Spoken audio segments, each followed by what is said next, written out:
Sebetulnya Rasul Shallallahu Alaihi Wasallam pernah beliau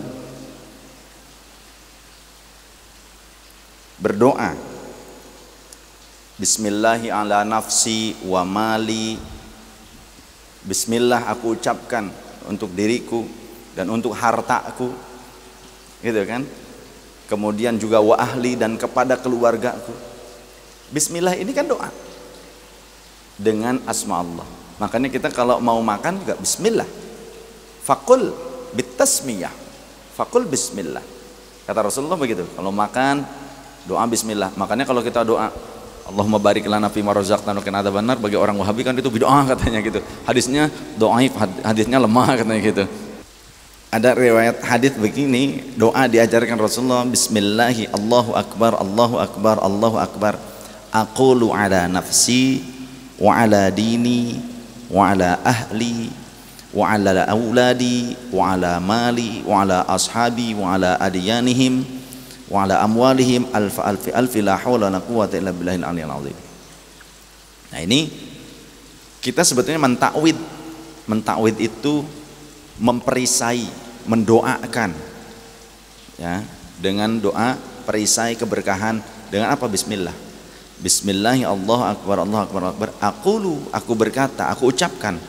Bismillahi Allahu akbar, Allahu akbar. Ini aku ucapkan ala nafsi, pada diriku, wa ala dini, pada agamaku supaya selamat, wa ala ahli, kepada keluargaku, untuk keluargaku, wa ala auladi, kepada anak-anakku, wa ala mali, kepada harta bendaku, wa ala ashabi, dan kepada sahabat-sahabatku, ya, wa ala adyanihim, dan juga untuk agama mereka, wa ala amwalihim, dan untuk harta-harta mereka. Nah, ini menunjukkan bahwasannya mendoakan, menzikirkan, membaca zikir, membaca doa, takwid seperti ini, tasmiyah, untuk benda-benda pun itu diperkenankan. Begitu kan? Buktinya ketika kita mau makan, doa dianjurkan tidak? Dianjurkan. Artinya mendoakan makanan supaya berkah. Ketika mau minum, Rasulullah berdoa tidak? Bismillah tidak? Bismillah. Berdoa tidak? Berdoa. Contoh ketika mau minum air zam-zam, padahal air zam-zam itu sudah mengandung keberkahan. Ma'u zam-zam lima syuribalah. Air zam-zam tergantung dari niat si peminumnya, kata Rasulullah dalam hadis. Tapi Rasulullah tetap saja berdoa mau minum air zam-zam, Bismillahirrahmanirrahim. Allahumma inni as'aluka ilman nafi'a wa rizqan wasi'a wa shifaan min kulli da'in wa saqamin. Ya Allah, aku mohon kepada engkau, maksudnya dengan berkah air zam-zam ini. Karena kata Rasul, ma'u zam-zam lima syuribalah. Air zam-zam tergantung niat si peminumnya. Berarti ada taklik di situ, ada hubungan antara niat, antara doa.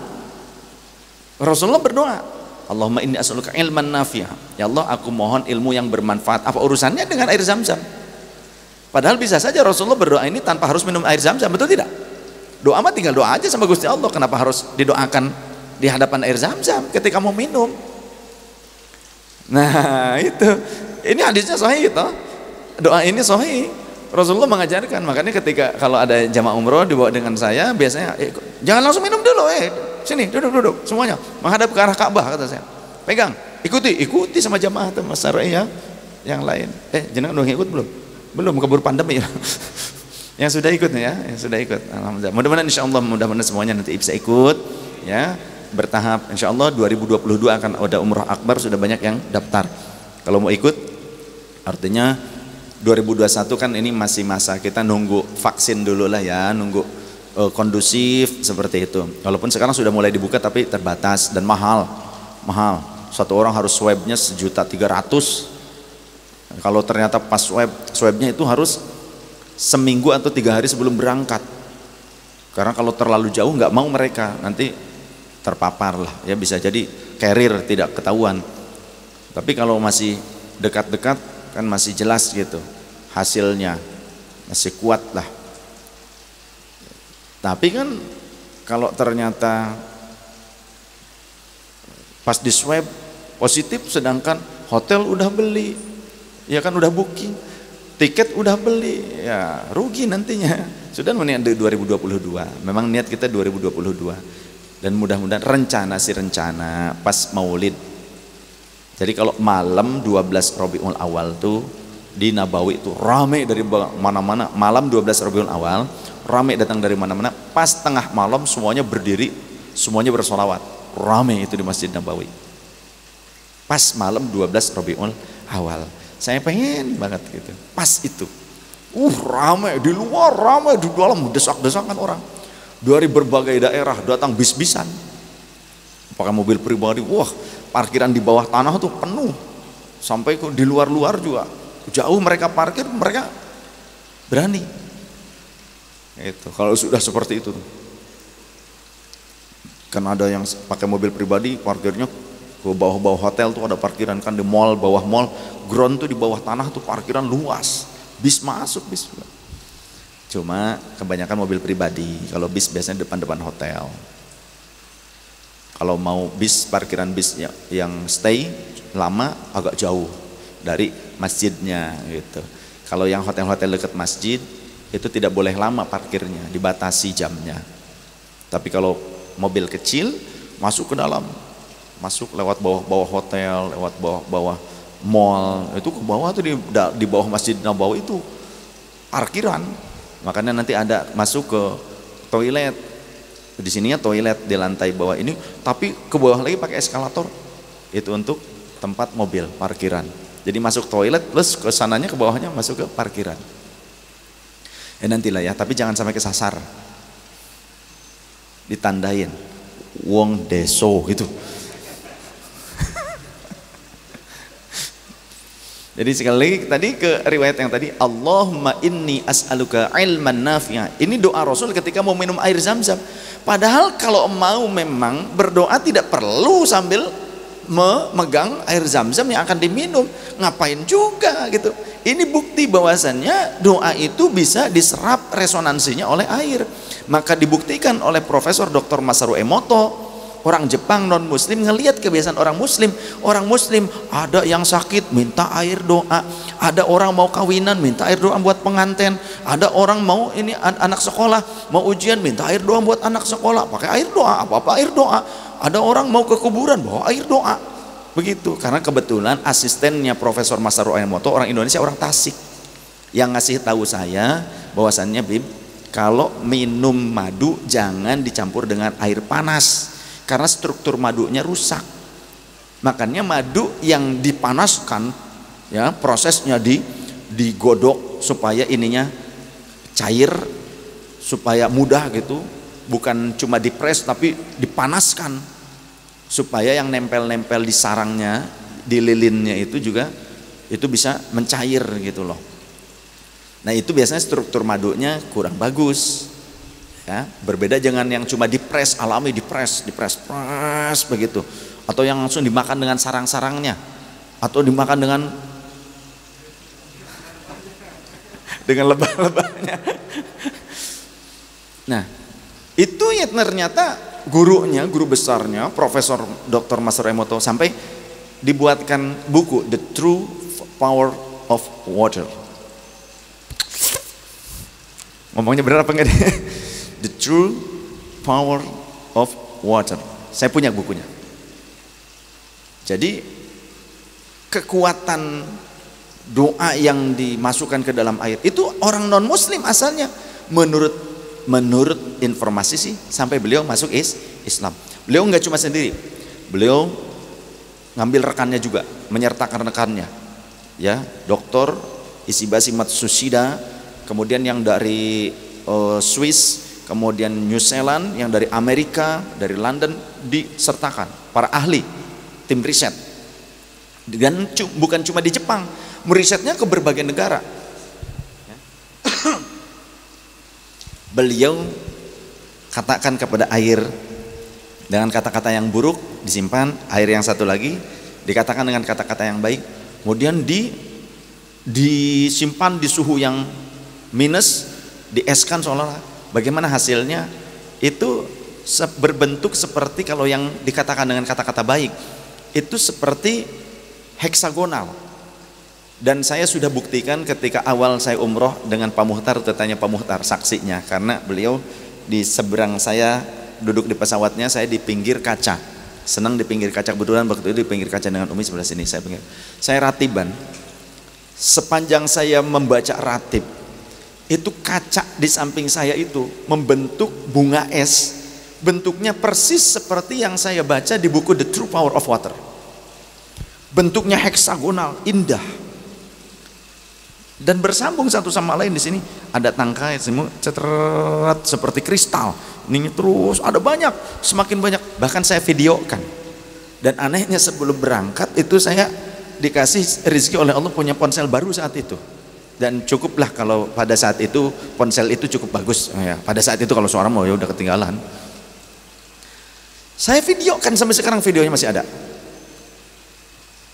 Oh, pas pulang Pak Muhtar ngikutan, nggak tahu jadi apa enggak waktu itu. Pak Muhtar nyoba, tuh tanya sama Pak Muhtar, saya ini alhamdulillah jadi bener, di kaca tuh ada bunga es, di kaca saya doang ada bunga esnya terus bertambah. Saya videokan gitu terus bertambah banyak, kan cukup lama lah, 45 menit kan. Itu saya coba dengan khusyuk itu tuh, ternyata saya tadinya nggak nyangka juga, kata saya pas saya kan seneng memang di kaca sambil ngelihat ke sana. Pas ngelihat ke sana saya baru tersadar, oh ini ternyata membentuk nih, mulai membentuk gitu. Sambil saya ratiban tuh, sambil ini langsung saya video kan, jadi kurang khusyuk ya. Jadi ngelihat gitu. Nah itu buktinya, dibuktikan kenapa orang Islam tidak yakin sedangkan orang non Muslim menggunakan sains sampai mereka masuk Islam,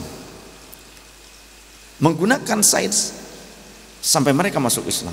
Nah, di situ ketika buku ini sudah mulai booming, Agim juga kemudian pada saat itu membumingkan air doa, penjualan sempat tuh ya waktu itu kalau nggak salah, ada air itu, air heksagonal gitu, air yang sudah dibacakan Quran, bacakan zikir doa. Kemudian Ustaz Arifin Ilham juga kan ada madu dibacakan, sholawat nariyah apa dan sebagainya. Marak tuh kemudian ada Ustaz Solmetnya, Ustaz Ahmad Al-Habsyi apa, kan banyak jualan air tuh kan kesini-sininya, air doa, air yang sudah dikhatamkan Quran atau apa kan, pesantren-pesantren juga mengeluarkan. Nah dari situ kita orang Muslim kadang juga kitanya terlambat meyakini itu. Orang non Muslim mereka bahkan mengujinya secara saintifik. Harusnya kita bisa lebih seperti itu. Nah, saya punya buku tentang sains Al-Quran, sains hadis begitu. Jadi belajar Quran hadis nggak cuma dalil doang, ngadepin Wahabi ini dalilnya gini loh, Wahabi kamu selalu menyalah-nyalahkan, sebetulnya nggak cuma begitu. Sains saya pelajari. Ya, saya pelajari sains Al-Quran, sains hadis, gitu. Saya pelajari karena Maulana Syekh Syam Al-Qabbani mursyid kita, beliau itu doktor di bidang kedokteran, doktor di bidang kimia, ya, doktor di bidang syariah di Damaskus, doktor di bidang sastra Prancis. Maulana Syekh Syam doktoralnya 4. Nah kita bukan dokter, molar. Nah, maksud saya ini jadikan motivasi kata-kata saya ini, supaya apa? Supaya kita lebih yakin. Dan ada keterangan dari Imam Ash-Shibli, entah Imam Ash-Shatibi, saya lupa lagi, antara Imam Ash-Shatibi atau Imam Ash-Shibli, makanan atau minuman yang dibacakan zikir doa maka 1000 rahmat bercucuran, 1000 penyakit akan diangkat, macam begitu. Nah itu, tapi hak prerogatif Allah berapa banyaknya kan gitu. Makanya Rasulullah mengajari kita doa sebelum makan. Bahkan ada sahabat, ya Rasulullah kami pergi ke suatu daerah, kami disuguhi dengan makanan daging, apa yang harus kami lakukan? Yang kami yakin itu adalah sembelihan ahlul kitab, bukan orang Muslim yang nyuguhinnya, orang Yahudi, orang Nasrani yang nyuguhinnya. Kata Rasulullah, makanlah dan ucapkan bismillah. Nah, makanlah dan ucapkan bismillah. Ada haditsnya itu. Nah, dari situ berarti bismillah ini merupakan zikir, doa, takwid, perisai. ya kan? Maka Imam Ahmad bin Hambal beliau sering menulis, termasuk menuliskan untuk muridnya Imam Al-Marwazi, Bismillahirrahmanirrahim, Bismillahi wa billahi wa Muhammadin Rasulillah. Bahkan ada kata wa Muhammadin Rasulillah, artinya ayat wa biwasilati Muhammadin, ini tawasul, udah tawasul. Kemudian ada ayat yang ditulis juga, qulna ya narukuni bardan wa salaman ala Ibrahim wa aradu bihi kaidan faja'alnahumul akhsarin. Allahumma rabba Jibril wa Mikail wa Israfil Izraila ishfi sahibah hadzal kitab, sembuhkan orang yang membawa tulisan ini, bihaulika wa quwwatika ilahal khalqi, amin. Tulisannya begitu dikalungkan di leher Imam Al-Marwazi, muridnya Imam Ahmad bin Hambal. Ketika sakit, kata Imam Al-Marwazi, fabaro'a, sembuh. Jadi Imam Ahmad bin Hambal didatangi muridnya, mengeluh kesah, ini humimtu, aku ini sedang sakit parah, begitu. Imam Ahmad bin Hambal mengobatinya dengan tulisan doa. Tulisan doa dikalungkan kepada muridnya tadi. Ini ada keterangannya di dalam kitab Tibbun Nabawi karya Syekh Ibnul Qayyim Al-Jauziyah, murid Ibnu Taimiyah. Jadi kalau orang-orang Wahabi yang selalu memfitnah para ulama Ahlus Sunnah wal Jamaah itu katakan syirik itu tamaim semuanya, total semuanya, general syirik, itu bentuknya tamaim yang syirik, seperti itu tulisan doa, tulisan ayat Quran, petikan ayat Quran. Maka beranikah mereka mengatakan Imam Ahmad bin Hambal yang mereka sangat gandrungi sebagai orang yang berbuat syirik, kemudian Imam Al-Marwazi, kemudian juga Syekh Ibnul Qayyim Al-Jauziyah, beranikah pula mereka mengatakan bahwa Syekh Ibnu Taimiyah berbuat syirik, karena Syekh Ibnu Taimiyah juga sering melakukan itu. Kemudian Imam Ahmad bin Hambal, kata putranya, kata Abdullah, nama putranya Abdullah bin Ahmad bin Hambal, ayahku, aku sering melihat di mana kalau didatangi oleh orang yang minta tolong tentang apa?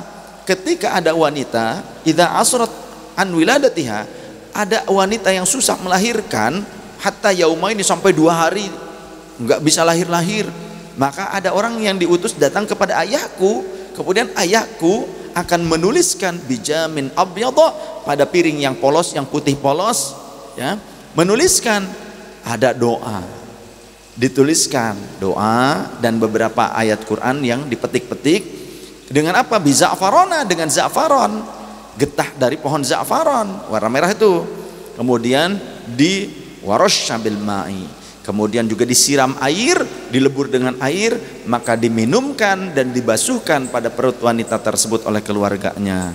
Dan itu dilakukan bukan cuma sekali oleh Imam Ahmad bin Hambal. Artinya kan ini doa, kandungan doa yang ditulis sama saja dengan doa yang diucapkan, dibacakan atau zikir. Petikan ayat Quran tadi dituliskan oleh Imam Ahmad bin Hambal, walaupun kita Syafi'iyah, tapi Imam Ahmad bin Hambal itu murid Imam Syafi'i. Dalam hal ini juga kitab ini sering kita pakai. Jadi aneh sekali kalau kita yang Ahlus Sunnah wal Jamaah Syafi'iyah kita pakai kitab itu, tapi orang Wahabi justru mencerca isi dari kitab itu, kan aneh.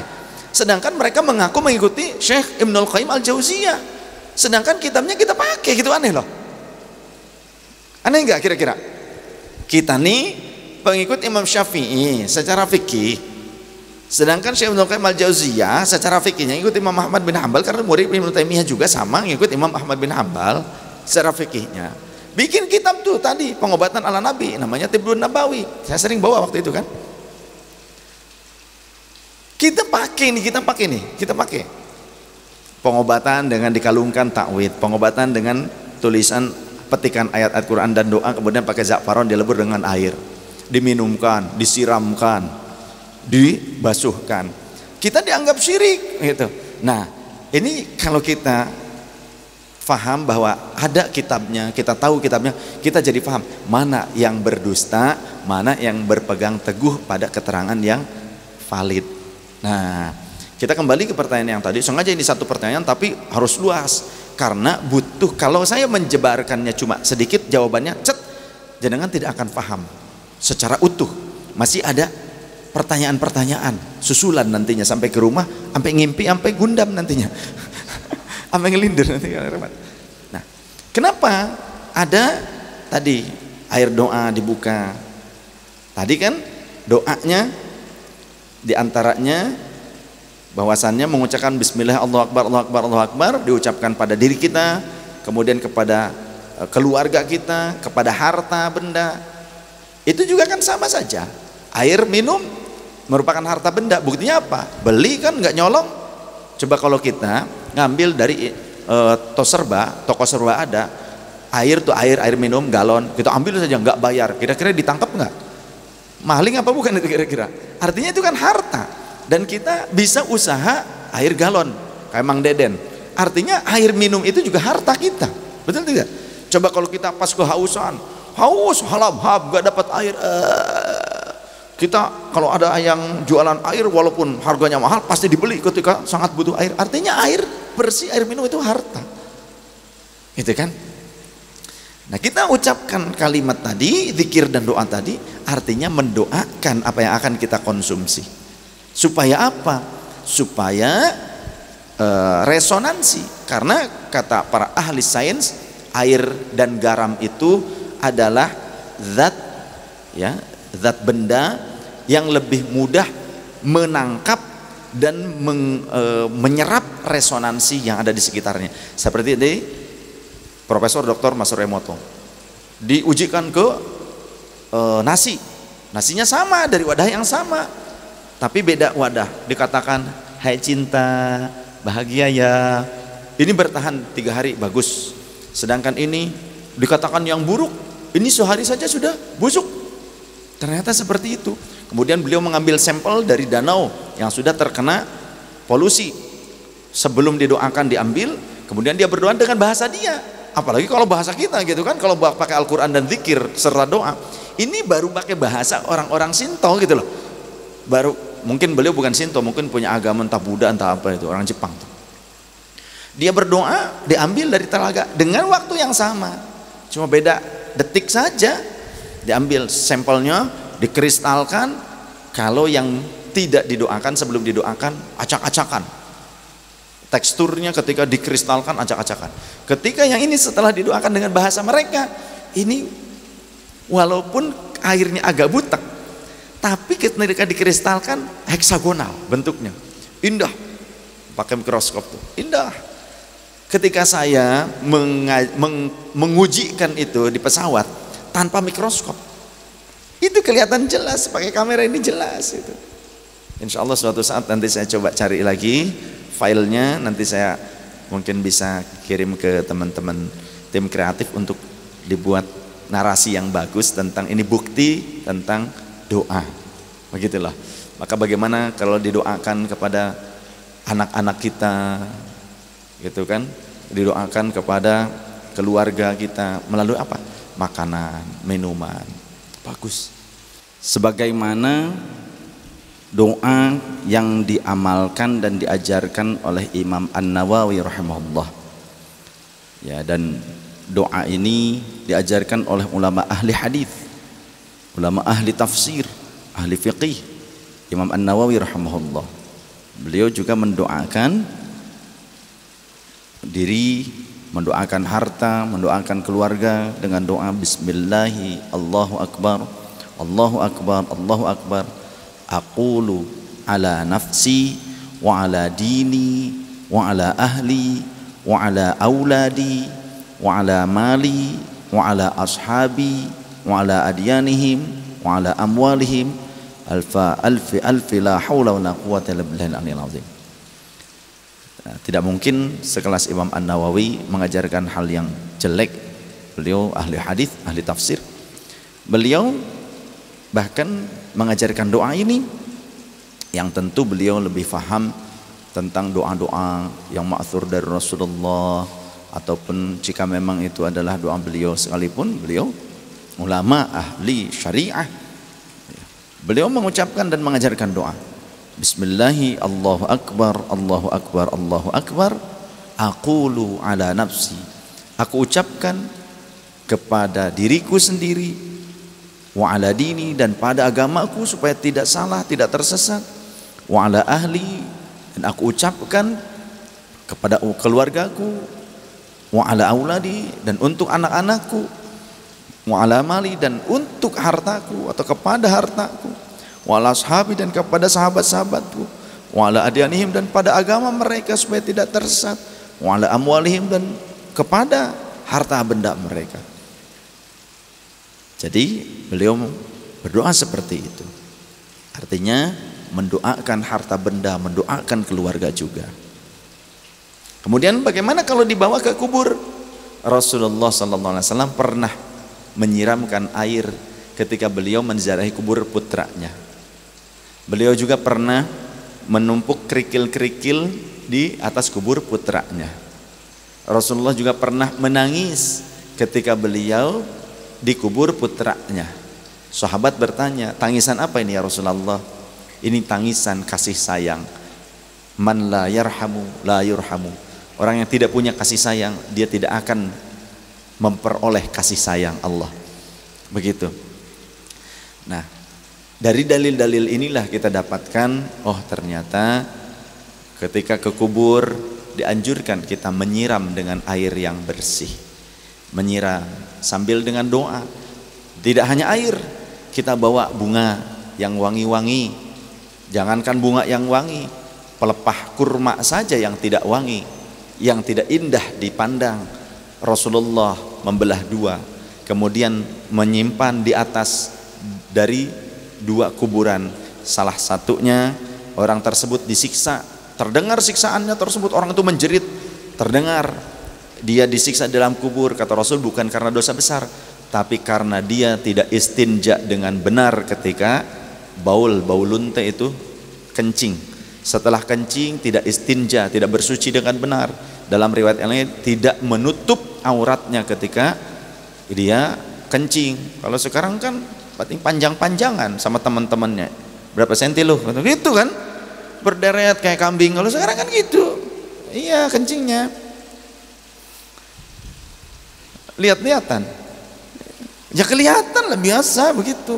Dia pikir, oh sama-sama cowok. Oh ya, cowok yang anggar banyak. Itu ya, keterangannya demikian. Jadi Rasulullah kemudian menyimpan di atas kubur tersebut. Satu bagian pelepah disimpan di atas kubur yang satu. Kenapa? Karena dia seringkali mengadu domba akan orang supaya bertengkar, memprovokasi, suka memprovokasi orang lain supaya bertengkar. Ya, namimah, supaya bertengkar. Nah, ini yang ahli kuburnya disiksa juga kedengeran. Ditanya sama sahabat, ya Rasulullah, untuk apa Anda melakukan itu? Kata Rasulullah, semoga saja Allah meringankan siksa dari kedua ahli kubur ini selama pelepah ini masih basah. Nah, di kita banyak kembang yang wangi-wangi. Selain daripada basahnya bagian pohon, kita juga membawa wewangian, yang mana wewangian itu juga dianjurkan. Karena selama kita senang dengan wewangian, saat itu malaikat membawa rahmat juga akan memberikan doanya kepada kita. At-ta'attur, menggunakan minyak wangi, parfum yang wangi, itu sunnah Rasul sallallahu alaihi wasallam. Tapi kan ini kuburan katanya begitu. Lah malaikat disuruh datang ke kuburan, emang kenapa? Ya bawa rahmat. Oh, mana ada itu? Nih, sebelum dikubur juga ada hadis di mana Rasulullah mengatakan, idzastajmarukum bi akhikum fastajmiru thalathan. Kalau kalian menguapi dengan uap bukhur kemenyan yang wangi, kayu gahru yang dibakar, menguapi jasad saudara-saudara kalian, maka lakukanlah sebanyak 3 kali. Jadi yang sebetulnya yang sunnah itu, kalau di kita kan kayu cendana dikerok, ya kan, serbuk cendana ditaburin tuh di kain kafan sebelum disimpannya mayat, betul kan? Kain kafan digelar, serbuk cendana sama kapur barus. Kalau kita kan gitu. Padahal kalau Rasulullah ngajarinnya diuapi kain kafannya plus jasadnya, diuapi sing ngetek tah gitu tah. Tapi ulah menyan anu bau betekok ulah, ya. Kayu gahru yang biasa kita bakar di sini tuh setiap ngaji, malam Jumat kan ngaji, itu dibakar kayu gahru. Masjidil Haram, Masjid Nabawi, tiap hari yang keliling tuh ada. Yang keliling ada. Dulu pernah di share videonya waktu hasil saya di sana, waktu hajian, waktu umroh, kan di share tuh ada petugasnya di dalam Masjidil Haram, dalam Masjid Nabawi. Nanti dibuka, dimasukin lagi kayu gahrunya. Terus ada orang berebutan, nanti dikasih sama dia petugasnya, ya, di ini ikan, disodorin. Kan ngebul sini Ada orang Arabnya kan pakai kerudung selendang ini digini kan. Tuh, ada lagi yang pecinya ditungkapin gitu. Ada peci dengan iwah ditungkapin gitu. Begitu. Terus dianya berkeliling, terus berkeliling di samping makbarah Rasul asalnya. Samping makbarah Rasul, terus masuk ke dalam makbarah Rasul. Terus dia keluar lagi, terus ke jamaah semua Masjid Nabawi. Begitu di Masjidil Haram juga gitu. Makanya ya umrohnya sama saya, nanti ketemu sama yang begituan. Nanti kalau umrohnya sama yang anti begituan, nanti akan dijauhkan, dipalingkan ketika ada, jangan di sini, jangan ke sana, ke sini aja. Kenapa? Di sana ada tukang bukur soalnya. Nanti begitu, nantinya akan dijauhkan, tidak diberitahu. Kalau saya diberitahu ya itu. Tuh, lihat itu. Kalau mau sok itu pecinya tungkepin di situ. Ya orang-orang pada nungkepin pecinya di bukur, diuapkan. Nah, itu memang mahal, ya. Yang kita bakar tuh. Jadi kata Rasul, jika kalian menguapi mayat atau jenazah saudara kalian, lakukan 3 kali. Sahabat Umar akhirnya berwasiat sebelum beliau wafat, ya, kepada tabi'in, kepada sahabat yang lain. Beliau berkata, jika kalian mengistijmar, jika kalian membukhuri kain kafanku, ya, nanti lakukanlah 3 kali karena Rasulullah menyuruh seperti itu. Nah, ini keterangannya. Hadisnya jelas, banyaklah. Coba bisa dilihat tentang kalau bukhur atau yang lainnya, boleh dilihat ada di situ di Tim Bazar ada buku namanya Fikih Tradisionalis. Ada, silahkan beli. Warnanya coklat. Fikih Tradisionalis, miliki itu. Kemudian juga ada jawaban bid'ah atau apa yang lupa lagi yang hijau tipis tuh. Adalah banyak tentang hal itu. Dalil-dalilnya dari mana, riwayatnya apa, ada di situ insyaallah. Demikian wallahu a'lam. Jangankan air doa. Di dalam kitab Majma'uz Zawaid juz pertama, ada 12 jilid kitabnya, karya Imam Ali Nuruddin Al-Haythami. Seringkali disingkat dengan kata Imam Haythami, bukan Imam Ibnu Hajar Al-Haytami, bukan. Tapi Imam Haythami itu adalah Imam Ali Nuruddin Al-Haythami, bukan Imam Ibnu Hajar Al-Haytami. Kalau Imam Ali Nuruddin Al-Haythami, beliau hidup di kurun 800-an Hijriah, sezaman dengan Imam Ibnu Hajar Al-Asqalani, pengarang kitab Fathul Bari.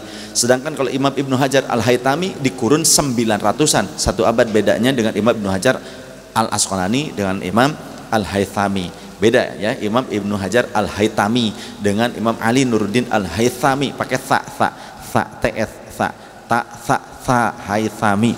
Nah, beda. Pernah dulu saya ketika nulis itu, ketika saya masih pegang Facebook ya, membuat makalah-makalah, ada yang protes di komentar. Maklumlah, komentator itu seolah lebih pintar gitu ya. Jadi saya maklumi gitu.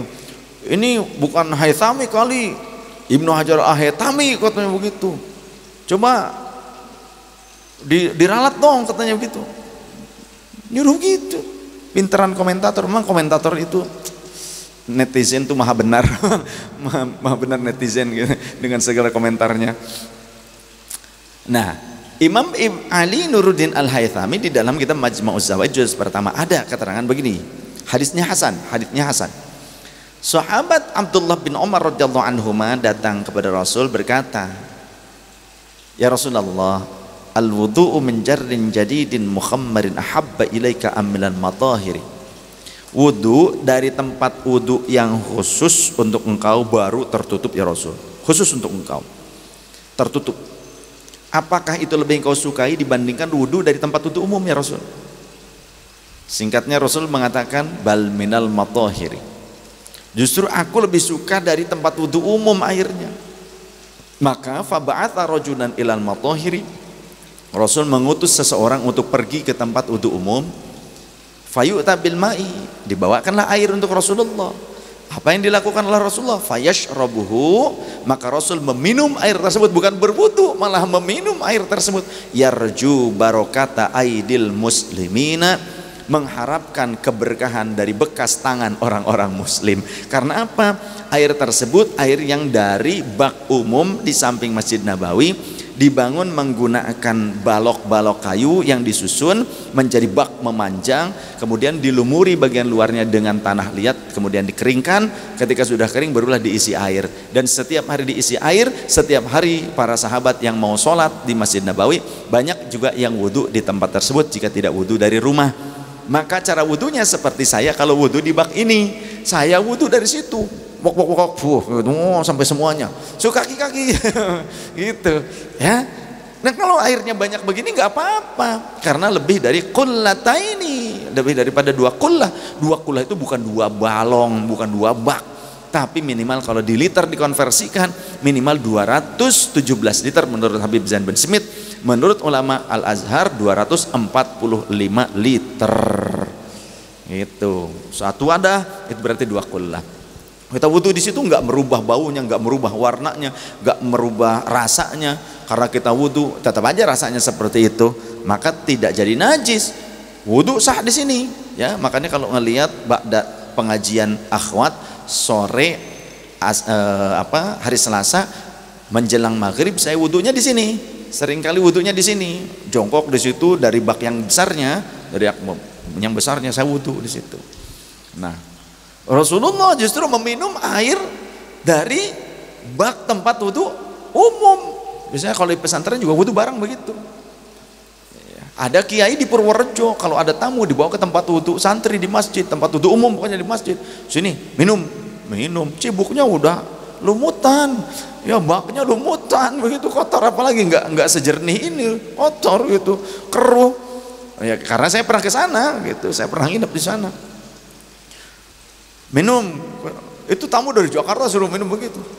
Minum Mbah, iya katanya. Masih agak jijik kali.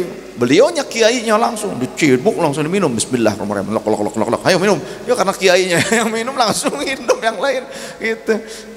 Kalau di sini nggak saya suruh minum air ini, air balong ini masih jernih. 24 jam filterisasi itu kanan kiri filter semuanya. Bukan untuk jenengan, ikan saya. Supaya ikan saya hidup gitu. Tidak ada urusan jangan-jangan, tapi jenengan kalau mau ya silakan, monggo silakan. Nyelam seikan-ikannya gitu ya. Tapi jangan diambil ikannya, tak peprek cira. Itu wani piro gitu. Itu haditsnya hasan di dalam kitab Majma'uz Zawaid juz pertama. Ada 12 jilid kitabnya. Kitabnya ada di rumah saya. Kitabnya di rumah saya ada 2 lemari berdampingan. Lemari yang sebelah kirinya di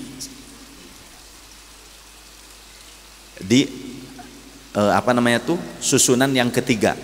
Susunan yang pertama Fathul Bari begitu kan, susunan yang kedua ada Majmu' Syarah Muhadzab, susunan yang ketiga juga ada itu Mughnil Muhtaj, kemudian juga ada Majma'uz Zawaid, Mughnil Muhtajnya 6 jilid. Di situ ada kitab, ada Quran juga, ada kitab-kitab yang lain. Pokoknya ke rumah aja lah kalau mau lihat mah begitu. Insya Allah ada semua kitabnya ya. Insya Allah, alhamdulillah Allah berikan petunjuk kepada kita. Bukan sayanya, tapi Allah memberikan petunjuk kepada kita sekalian. Sebetulnya ini rizki untuk anda semua. Walaupun tidak perlu beli kitab, kitabnya cukup saya yang beli. Ya begitulah ya. Tapi itu adalah ilmu bagian anda. Karena kalaupun saya punya kitabnya, tapi kalau enggak bagiannya, jadi tukang kitab doang. Ya kan? Tukang jualan kitab belum tentu tahu isinya, betul kan?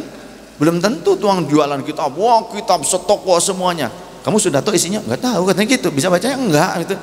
Nah, ini sebetulnya rezeki untuk antum semuanya. Hadza min fadli Rabbi. Saya cuma dijadikan sebagai keran, wasilah, tapi masih untung syukur saya walaupun dijadikan keran. Itu bagian anda, tapi saya juga kebagian basahnya, kebagian bisa ngerti sekilas ngerti ini sampai kepada anda, sekilas saya pelajari kemudian untuk anda. Hakikatnya ini ilmu untuk anda sebetulnya ya. Saya jadi kerannya doang, tapi kan lumayan dapat basahnya. Ngerti loh, yang keluar dari keran itu air, segernya juga sama begitu kan. Yang nyegerin gitu lah ya, yang nyegerin, enggak yang kayak di iklan-iklan gitu kan.